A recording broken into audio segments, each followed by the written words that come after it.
Anda menyaksikan Kompas Pagi di Kompas TV Independen Terpercaya. Saudara, pemerintah resmi memperpanjang pemberlakuan pembatasan kegiatan masyarakat hingga 8 Februari. Tercatat ada 7 provinsi yang akan menerapkan PPKM ini. Pemerintah memutuskan memperpanjang pemberlakuan pembatasan kegiatan masyarakat atau PPKM di Pulau Jawa dan Bali. Tingginya lonjakan kasus COVID-19 mendasari kebijakan perpanjangan PPKM selama 14 hari hingga 8 Februari mendatang.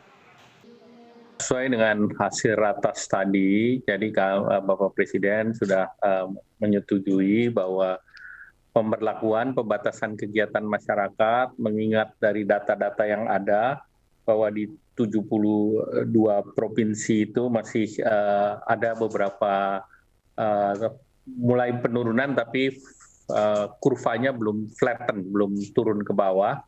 Hanya di Provinsi Banten dan Yogyakarta di beberapa tempat, sehingga diputuskan untuk diperpanjang selama 2 minggu, sehingga terus akan dilanjutkan di tanggal 26 Januari sampai tanggal 8 Februari.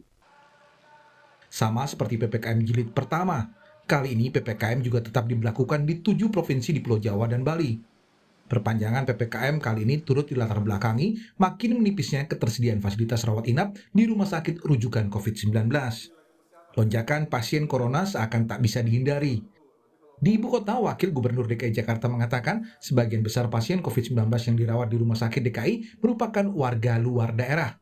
Untuk itu, Wagub DKI Jakarta meminta kerjasama dari pemimpin daerah lain dan khususnya pemerintah pusat untuk bersama-sama mengantisipasi jumlah lonjakan pasien COVID-19 yang semakin mengkhawatirkan.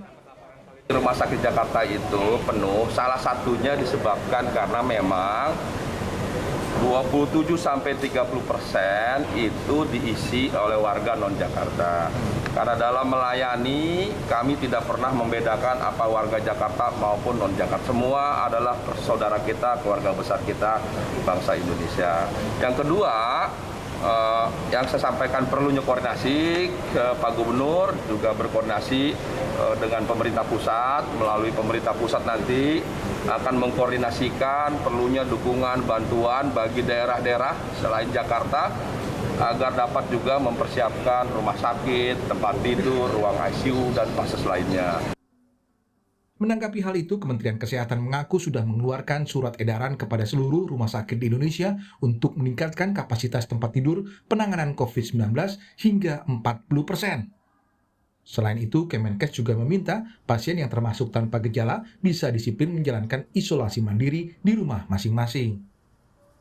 80% ke atas. Sehingga dengan demikian kita bisa memprediksi bila mana terjadi lonjakan yang begitu tinggi, maka ada kemungkinan ada beberapa masyarakat yang tidak akan tertampung di rumah sakit. Dan ini tentunya akan berdampak pada tingginya angka kematian, pada tingginya angka penularan daripada tenaga kesehatan kita, dan sebagainya. Rumah sakit di seluruh Indonesia sudah berjumlah sekitar 2.979 rumah sakit. Dan tempat tidur yang telah kita siapkan untuk pasien COVID-19, apakah itu tempat tidur isolasi dan tempat tidur ICU, itu per tanggal 21 Januari 2021 sudah berjumlah 81.032 bed atau tempat tidur. Nah, ini kalau kita lakukan perbandingan dengan jumlah pasien yang sekarang ini dirawat di rumah sakit, yang jumlahnya sekitar 52.719 pasien, maka artinya apa? Bed occupancy rate kita atau keterpakaian tempat tidur kita untuk pasien COVID-19 masih berada di posisi 64,83%. Kebijakan perpanjangan PPKM tak hanya terkait tingkat okupansi rumah sakit dan tren positif corona. Tingkat kedisiplinan masyarakat sangat diperlukan dalam menerapkan protokol kesehatan demi mencegah penularan COVID-19. Tim Liputan Kompas TV.